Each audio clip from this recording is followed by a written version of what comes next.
My dear students, today we are going to begin a new chapter, Institutional Support to Entrepreneurs. In this chapter, we are going to discuss about various schemes, various institutions which support entrepreneurs. So the first one is Directorate of Industries and Commerce, or it is also known as the Department of Industries and Commerce. കേരളത്തിലുള്ള micro small and medium എന്റർപ്രൈസസിനെ സംബന്ധിച്ചിട്ടുള്ള എല്ലാ policy ഡിസിഷൻസും എടുക്കുന്നത് Kerala government ആണ്. So അങ്ങനെ നമ്മളുടെ ഇപ്പോൾ നോക്കുകയാണെങ്കിൽ ജില്ലാ തലത്തില്, സെൻട്രൽ ലെവൽ, താലൂക്ക് ലെവൽ, ഇങ്ങനെ എല്ലാ ലെവലിലും മൈക്രോ സ്മോൾ മീഡിയം എന്റർപ്രൈസസിനെ അപ്ബിൽഡ് ചെയ്ത് കൊണ്ടുവരാനായിട്ട് ഹെൽപ്പ് ചെയ്യുന്ന ഡിപ്പാർട്ട്മെന്റ് ആണ് department of industries and commerce എന്ന് പറയുന്നത്. ഇവരുടെ മേജർ ഫംഗ്ഷൻ എന്ന് പറയുന്നത് എല്ലാ സ്റ്റേറ്റിലെയും എല്ലാ ആക്ടിവിറ്റീസും ഇങ്ങനെ മൈക്രോ സ്മോൾ ആൻഡ് മീഡിയം MSMEസിന്റെ ആക്ടിവിറ്റീസിനെ കോർഡിനേറ്റ് ചെയ്യുക എന്നുള്ളതും, അതുപോലെ തന്നെ വേരിയസ് സ്കീംസ് ഇൻട്രൊഡ്യൂസ് ചെയ്യുക, സ്മോൾ സ്കെയിൽ ഇൻഡസ്ട്രീസിനെ ഡെവലപ്പ് ചെയ്യാനായിട്ട് നല്ല പ്ലാൻസ് ഉണ്ടാക്കുക, സ്മോൾ സ്കെയിൽ ഇൻഡസ്ട്രീസിന്റെ ഗ്രോത്തിന് വേണ്ടിയിട്ട് ഗവൺമെന്റിന് ചെയ്യാവുന്ന സഹായങ്ങളൊക്കെ ചെയ്യുക, പിന്നെ സ്കീംസ് ഒക്കെ പ്ലാൻ ചെയ്യുക, അത് ഇംപ്ലിമെന്റ് ചെയ്യുക, പിന്നെ ഡാറ്റാബേസ് കീപ്പ് ചെയ്യുക, പിന്നെ ടെക്നോളജിക്കൽ ക്ലിനിക്സ്, അതുപോലെ തന്നെ EDP പ്രോഗ്രാംസ് ഓഫർ ചെയ്യുക. ഇത്രയാണ് മേജർ ആയിട്ടുള്ള 7 ഫങ്ഷൻസ്. ഇനി ബാക്കിയുള്ള ഫങ്ഷൻസ് ആണ് വരുന്നത്. നെക്സ്റ്റ് വന്ന് പറയുന്നത് സ്റ്റേറ്റ് ലെവൽ അല്ലെങ്കിൽ ഡിസ്ട്രിക്ട് ലെവലിലെ എക്സിബിഷൻസ് ഒക്കെ കണ്ടക്ട് ചെയ്യുക, സർട്ടിഫിക്കറ്റ്സ് ഒക്കെ ഇഷ്യൂ ചെയ്യുക, നമ്മുടെ ഓൺടർപ്രണേഴ്സിനെ മോട്ടിവേറ്റ് ചെയ്യാനായിട്ടുള്ള പ്ലാറ്റ്ഫോമുകൾ ഒരുക്കുക, പ്രോജക്റ്റ് ഐഡിയാസ്, അതുപോലെ തന്നെ പ്രോജക്റ്റ് പ്രൊഫൈൽസ് ഒക്കെ സബ്മിറ്റ് ചെയ്യാനായിട്ടുള്ള ഗൈഡ് ലൈൻസ് പ്രൊവൈഡ് ചെയ്യുക, വേണ്ട വിധത്തിലുള്ള സോഴ്സസ്, അതുപോലെ തന്നെ know how, that is knowledge provide ചെയ്യുന്നത്, ഇൻഫോർമേഷൻ പ്രൊവൈഡ് ചെയ്യുക, നമുക്ക് ഫൈനാൻഷ്യൽ ഇൻസ്റ്റിറ്റ്യൂഷൻസ് ഏതിനെ സമീപിക്കണം എന്നുള്ളതിനെ കുറിച്ച് ഒരു ഐഡിയ കൊടുക്കുന്നത്, അതുപോലെ തന്നെ ടെക്നിക്കൽ ഫീസിബിലിറ്റി റിപ്പോർട്ട്സ്, NOC എങ്ങനെ മേടിക്കാം, ക്ലിയറൻസ് എങ്ങനെ മേടിക്കാം, അതിനായിട്ടുള്ള സിംഗിൾ വിൻഡോ ക്ലിയറൻസ് ബോർഡ്, അതിനെക്കുറിച്ചുള്ള ഇൻഫോർമേഷൻസ് പ്രൊവൈഡ് ചെയ്യുക, ഫൈനാൻഷ്യൽ അസിസ്റ്റൻസ് കൊടുക്കുക, സിക്ക് യൂണിറ്റ്സിനെ റിവൈവ് ചെയ്യാനായിട്ട് ഹെൽപ്പ് ചെയ്യുക, അതുപോലെ തന്നെ ഓൺടർപ്രണേഴ്സിന്റെ ബെനിഫിറ്റിന് വേണ്ടിയിട്ട് ഒരു ഏരിയ ഡെവലപ്പ് ചെയ്തെടുക്കുക. അങ്ങനത്തെ കാര്യങ്ങളൊക്കെയാണ് ഇവരുടെ മെയിൻ ആയിട്ടുള്ള ഫങ്ഷൻസ് എന്ന് പറയുന്നത്. നെക്സ്റ്റ് വരുന്നത് ഡിസ്ട്രിക്ട് ഇൻഡസ്ട്രീസ് സെന്റർ ആണ്. അപ്പോൾ ഈ മാർക്ക് ചെയ്ത പോർഷൻ നിങ്ങൾ ടെക്സ്റ്റിൽ മാർക്ക് ചെയ്യണം കേട്ടോ. അതിന് വേണ്ടിയിട്ടാണ് ടെക്സ്റ്റ് ബുക്കിൽ മാർക്ക് ചെയ്തത് പിക്ക് എടുക്കുന്നത്. PPT ഉണ്ടാക്കാൻ അതുകൊണ്ടാണ്. അപ്പോൾ നിങ്ങളിത് നോക്കി മാർക്ക് ചെയ്യുക. ഡിസ്ട്രിക്ട് ഇൻഡസ്ട്രീസ് സെന്റർ എന്ന് പറഞ്ഞു കഴിഞ്ഞാൽ ഇതെന്തിനാന്ന് വെച്ച് കഴിഞ്ഞാൽ റൂറൽ സ്മോൾ ടൗൺസിലുള്ള കോട്ടേജ് ഇൻഡസ്ട്രീസിന്, അതുപോലെ തന്നെ സ്മോൾ സ്കെയിലിൽ പ്രവർത്തിക്കുന്ന, കോട്ടേജ് എന്ന് പറയുമ്പോൾ നമ്മൾ വീട്, കുടിൽ വ്യവസായം എന്നൊക്കെ പറയില്ലേ, അങ്ങനെ, അതുപോലെ തന്നെ സ്മോൾ സ്കെയിൽ ഇൻഡസ്ട്രീസിന് ഡെവലപ്പ് ചെയ്യാൻ വേണ്ടിയിട്ടാണ് ഡിസ്ട്രിക്ട് ഇൻഡസ്ട്രീസ് സെന്റേഴ്സ് നിലകൊള്ളുന്നത്. അപ്പോൾ അവർ MSMEയുടെ നീഡ്സിനെ ക്യാപ്ചർ ചെയ്യുന്നു. അതുപോലെ തന്നെ സിംഗിൾ വിൻഡോ സിസ്റ്റം വഴി ഡിസ്ട്രിക്ട് ലെവലിൽ കോട്ടേജ് ഇൻഡസ്ട്രീസിന്റെയും സ്മോൾ ഇൻഡസ്ട്രീസിന്റെയും ആവശ്യങ്ങൾ നിർവഹിക്കാനായിട്ട് ഹെൽപ്പ് ചെയ്യുന്നുണ്ട്. അവരുടെ മേജർ റെസ്പോൺസിബിലിറ്റി എന്താന്ന് പറഞ്ഞു കഴിഞ്ഞാൽ ഗവൺമെന്റ് ഡിപ്പാർട്ട്മെന്റ്സ്, അതർ ഏജൻസീസിൽ നിന്ന് എന്തൊക്കെ കോർഡിനേഷൻ ഇവർക്ക് ഈ കോട്ടേജ് ഇൻഡസ്ട്രി അല്ലെങ്കിൽ സ്മോൾ സ്കെയിൽ ഇൻഡസ്ട്രീസിന് ആവശ്യമുണ്ടോ അതൊക്കെ ഇവരിലേക്ക് എത്തിക്കുക എന്നുള്ളതാണ് ഇവരുടെ മെയിൻ ആയിട്ടുള്ള ആവശ്യം. അതുപോലെ തന്നെ ഇവർ റൂറൽ ഏരിയയിലുള്ള സ്മോൾ ഓൺടർപ്രണേഴ്സിന് എല്ലാ വിധത്തിലുള്ള അസിസ്റ്റൻസും പ്രൊവൈഡ് ചെയ്യുന്നുണ്ട്. ആൻഡ് ഇവർക്ക് ഒരു 11 ഫംഗ്ഷൻ ഉണ്ട്.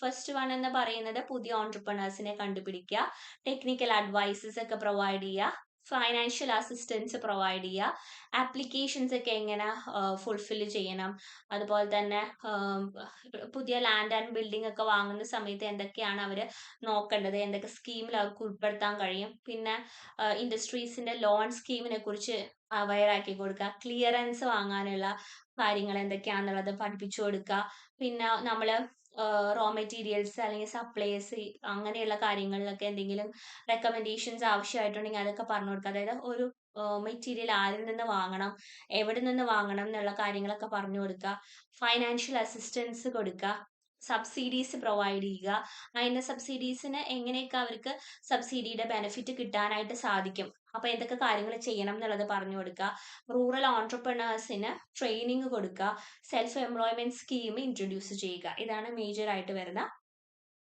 11 ഫങ്ഷൻസ് എന്ന് പറയുന്നത്. Next one small industries development corporation ആണ്. സിഡ്കോ. നിങ്ങൾ അത് എന്താണെന്ന് പഠിക്കണം. സ്മോൾ ഇൻഡസ്ട്രീസ് അതിനകത്ത് തന്നെ ഉണ്ട്. സ്മോൾ ഇൻഡസ്ട്രീസിന് വേണ്ടിയിട്ടുള്ളതാണ്.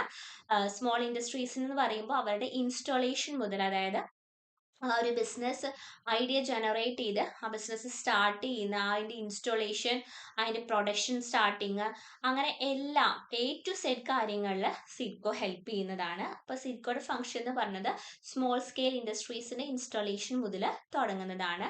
ബാക്ക്വേർഡ് ഏരിയാസിനെയാണ് കൂടുതൽ കുറച്ചും കൂടെ സിഡ്കോ ഫോക്കസ് ചെയ്യുന്നത്. ഇനി അതിൻ്റെ ഒബ്ജക്റ്റീവ്സിൽ കിടക്കുകയാണെങ്കിൽ ഫസ്റ്റ് വൺ എന്ന് പറഞ്ഞത് ഇൻഡസ്ട്രീസിൻ്റെ ഗ്രോത്തിനെ സ്റ്റിമുലേറ്റ് ചെയ്യുക, അതായത് ഗ്രോത്ത് കൊണ്ടുവരിക. ഇൻഫ്രാസ്ട്രക്ചറൽ ഫെസിലിറ്റീസ് കൊടുക്കുക സ്മോൾ സ്കെയിൽ കമ്പനീസിന്. ഇൻഡസ്ട്രിയൽ എക്സ്റ്റേറ്റുകളൊക്കെ പ്രൊമോട്ട് ചെയ്യുക. ടെക്നിക്കൽ അസിസ്റ്റൻസ് കൊടുക്കുക. സ്കിൽഡ് ലേബറിനെ പ്രൊമോട്ട് ചെയ്യുക. അപ്പോൾ ഇത് അഞ്ചെണ്ണേ അവർക്ക് മെയിൻ ആയിട്ടുള്ള ഫങ്ഷൻസ് ഉള്ളൂ. ആ ഫങ്ഷൻസിനെ കുറച്ചും കൂടെ ഇലാബറേറ്റ് ചെയ്തിട്ട് നമുക്ക് ഇനി പഠിക്കാനുണ്ട്. So SIDCO mainly for that. ഇനി Kerala state small industries development corporation limited. അപ്പോൾ ഈ സിഡ്കോനെ നമ്മൾ ഒന്നുകൂടെ ഡീപ്ലി പഠിക്കാൻ പോവാണ് ഇനി. സിഡ്കോ എന്ന് പറയുമ്പോൾ അതിന് രണ്ട് ഫങ്ഷൻസ് ആണ് മെയിൻ ആയിട്ടുള്ളത്. അതിൽ ഒന്നെന്ന് പറയുന്നത് ഗവൺമെന്റ് പോളിസീസ് ഒക്കെ റെസ്പോൺസിബിൾ ആയിട്ട് ഇംപ്ലിമെന്റ് ചെയ്യുകയും, രണ്ടാമത്തെ കാര്യം എന്ന് പറയുന്നത് എന്താണെന്ന് വെച്ച് കഴിഞ്ഞാൽ സ്മോൾ സ്കെയിൽ ഇൻഡസ്ട്രീസിന് നല്ലൊരു റാപ്പിഡ് പേസ് കിട്ടാനായിട്ട് ഡിസിഷൻസ് എടുക്കുകയും ചെയ്യുക എന്നുള്ളതാണ്. അപ്പോൾ സ്മോൾ സ്കെയിൽ ഇൻഡസ്ട്രീസിനെ പ്രൊമോട്ട് ചെയ്യാനായിട്ട് ഗവൺമെന്റിന്റെ ഒരു ഏജൻസി പോലെയാണ് സിഡ്കോ പ്രവർത്തിക്കുന്നത്.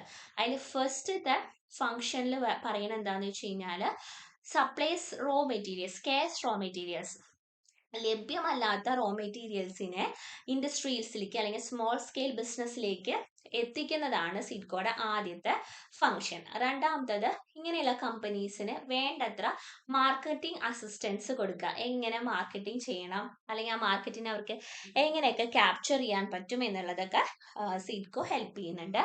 പിന്നെ ബിൽ ഡിസ്കൗണ്ടിങ്. ബിൽ എന്ന് പറയുമ്പോൾ നമുക്കറിയാലോ, നമ്മൾ വാങ്ങുന്ന സമയത്ത് ചിലപ്പോൾ കൊടുക്കാനായിട്ട് റെഡി ക്യാഷ് ഉണ്ടാവില്ല. സോ എന്ത് ചെയ്യും, ബിൽ ഓഫ് എക്സ്ചേഞ്ച് കൊടുക്കും. അപ്പോൾ ആ ബിൽ ഓഫ് എക്സ്ചേഞ്ച് അവർ ബാങ്കിൽ കൊണ്ടുപോയിട്ട് ഡിസ്കൗണ്ട് ചെയ്യും.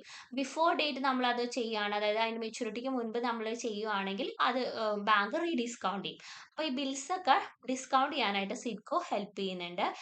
എക്സ്പോർട്ട് മാർക്കറ്റിംഗ് അസിസ്റ്റൻസ്, അതായത് എക്സ്പോർട്ട് ചെയ്യാൻ വരുമ്പോൾ എന്താണ്, കയറ്റുമതി ചെയ്യുക. ആ സമയത്ത് എങ്ങനെ മാർക്കറ്റിംഗ് ചെയ്യണം, അല്ലെങ്കിൽ എക്സ്പോർട്ട് ഓർഡേഴ്സ് നമുക്ക് എങ്ങനെ നേടിയെടുക്കാൻ കഴിയും എന്നുള്ളതിനെ കുറിച്ചുള്ള ഒരു ഐഡിയ ഇവർക്ക് കണ്ടിന്യൂസ് ആയിട്ട് സിഡ്കോ പ്രൊവൈഡ് ചെയ്യുന്നുണ്ട്. Then it promote skill development centres. Skilled labours ഉണ്ടെങ്കിൽ സ്മോൾ സ്കെയിൽ ഇൻഡസ്ട്രീസിന് വളരാനായിട്ട് പറ്റുള്ളൂ. വലിയ കമ്പനി ആണെങ്കിൽ അവർക്ക് മെഷീനറീസ് ധാരാളം അഫോർഡ് ചെയ്യാൻ പറ്റും. പക്ഷെ ചെറിയ കമ്പനീസിന് ഇത്രയധികം മെഷീനറീസ് അഫോർഡ് ചെയ്യാൻ പറ്റില്ല. അവിടെ ലേബർ ആയിരിക്കും കുറച്ചും കൂടി ചീപ്പ്. അപ്പോൾ ലേബർ എന്ന് പറയുമ്പോൾ ആ തൊഴിൽ അറിയുന്നവർ വേണം. അപ്പോൾ അതിന് വേണ്ടിയിട്ട് സ്കിൽഡ് ആയിട്ടുള്ള ആൾക്കാരെ ആവശ്യമുണ്ട്. അപ്പോൾ അങ്ങനെ ചെറിയ ചെറിയ സ്കിൽഡ് സെന്റേഴ്സ് സിഡ്കോ ഡെവലപ്പ് ചെയ്ത് വരുന്നുണ്ട്. അത് തിയറട്ടിക്കലിയും പ്രാക്ടിക്കലിയും അവർ നോളജ് പ്രൊവൈഡ് ചെയ്യുന്നുണ്ട് with certification. Okay. Then SIDCO promotes women entrepreneurs. സിഡ്കോയും എല്ലാ പുതിയ സെക്ടേഴ്സിനെയും പോലെ വുമൺ ഓൺടർപ്രണേഴ്സിന് വേണ്ടിയിട്ട് ഒരു സെപ്പറേറ്റ് ഏരിയ തന്നെ ഇൻഡസ്ട്രിയൽ എസ്റ്റേറ്റിൽ പ്രൊവൈഡ് ചെയ്യുന്നുണ്ട്. ഇനി അതിൻ്റെ റെസ്പോൺസിബിലിറ്റീസ് ആണ്. ഫസ്റ്റ് വൺ എന്ന് പറയുന്നത് ഇൻഡസ്ട്രിയൽ ഷെഡ്സ്, അതുപോലെ തന്നെ ഇൻഫ്രാസ്ട്രക്ചർ ഒക്കെ കൺസ്ട്രക്ട് ചെയ്യാനും ആ ഇൻഡസ്ട്രിയൽ ഏരിയയിൽ വേരിയസ് പ്ലോട്ട് ഇന്ന ഇൻഡസ്ട്രീസിന് അലോട്ട് ചെയ്യാനൊക്കെ അവർ റെസ്പോൺസിബിൾ ആണ്. പിന്നെ ഏതെങ്കിലും ഒരു യൂണിറ്റ് സിക്ക് യൂണിറ്റ് ആയിട്ടുണ്ടെങ്കിൽ അവർക്ക് റീഹാബിലിറ്റേഷൻ, അതായത് അവർക്ക് ഒന്നുകൂടെ വളർന്നു വരാനും അവരുടെ ലോസിൽ നിന്ന് മേക്കപ്പ് ചെയ്യാനൊക്കെ ആയിട്ട് അവരെ ഹെൽപ്പ് ചെയ്യുന്നുണ്ട്. ടെക്നിക്കൽ കൺസൾട്ടൻസി സർവീസ് അവർ പ്രൊവൈഡ് ചെയ്യണം. മാർക്കറ്റിംഗ് അസിസ്റ്റൻസ് കൊടുക്കണം. മെഷീനറി പർച്ചേസ് ചെയ്യാനായിട്ട് ഹെൽപ്പ് ചെയ്യണം. സീഡ് ക്യാപിറ്റൽ അസിസ്റ്റൻസ് കൊടുക്കണം. പിന്നെ സ്കേഴ്സ് ആയിട്ടുള്ള അതുപോലെ തന്നെ ഇമ്പോർട്ട് ചെയ്ത് വരുന്ന റോ മെറ്റീരിയൽസ് അതാത് ആവശ്യമുള്ള ആൾക്കാരിലേക്ക് എത്തിക്കാനായിട്ട് അവർ ശ്രമിക്കണം. അപ്പം ഇത്രയാണ് മേജർ ആയിട്ട് വരുന്ന റെസ്പോൺസിബിലിറ്റീസ് എന്ന് പറഞ്ഞാൽ. അതിന് താഴെ കുറച്ച് ഡിവിഷൻസ് കൊടുത്തിട്ടുണ്ട്. ഈ എല്ലാ ഡിവിഷൻസിലും നമ്മുടെ സിഡ്കോയ്ക്ക് റോളുണ്ട്, റെസ്പോൺസിബിലിറ്റീസ് ഉണ്ട്. അപ്പോൾ അത് അവരുടെ സെന്റേഴ്സിന്റെ പേരുകളാണ് അവിടെ കൊടുത്തിരിക്കുന്നത്. നിങ്ങൾ ജസ്റ്റ് ഒന്ന് വായിച്ചാൽ മതി. So next one national small industries corporation എന്ന് പറയുന്നത് സ്മോൾ സ്കെയിൽ യൂണിറ്റ്സിന് വേണ്ടിയിട്ട് തന്നെ പ്രൊവൈഡ് ചെയ്യുന്നത്. വലിയ കമ്പനീസിനെ ഈ പറഞ്ഞ പോലെ വലിയ മെഷീനറീസ് അഫോർഡ് ചെയ്യാൻ പറ്റുള്ളൂ. ചെറിയ കമ്പനീസിന് അത്ര അധികം വലിയ മെഷീനറീസ് അഫോർഡ് ചെയ്യാനായിട്ട് പറ്റില്ല. റെഡി ക്യാഷ് കൊടുത്ത് അവർക്ക് വാങ്ങാൻ പറ്റില്ല. അപ്പം അങ്ങനെ വരുന്ന സാഹചര്യത്തിൽ ഈ NSIC എന്ന് പറയുന്ന സ്ഥാപനം എന്ത് ചെയ്യുന്നു വെച്ച് കഴിഞ്ഞാൽ ഗവൺമെന്റ് ഡിപ്പാർട്ട്മെന്റ് ഓഫീസിൽ നിന്നൊക്കെ ഓർഡേഴ്സ് ഒബ്റ്റെയിൻ ചെയ്തിട്ട് അത് ഹയർ പർച്ചേസ് ബേസിസിൽ, അതായത് നമ്മൾ ഇൻസ്റ്റാൾമെന്റ് ബേസ് എന്ന് പറഞ്ഞ അങ്ങനെ ഇൻസ്റ്റാൾമെന്റ് ബേസിൽ സ്മോൾ സ്കെയിൽ ആയിട്ടുള്ള യൂണിറ്റ്സിന് മെഷീനറീസ് കൊടുക്കുന്ന സ്കീമാണ് ഇവർ ചെന്നൈ ആൻഡ് കൽക്കട്ട. ഇനി അവരുടെ ഫങ്ഷൻസ് എന്ന് പറയുന്നത്, ഫസ്റ്റത്തെ ഫങ്ഷൻ എന്ന് പറഞ്ഞാൽ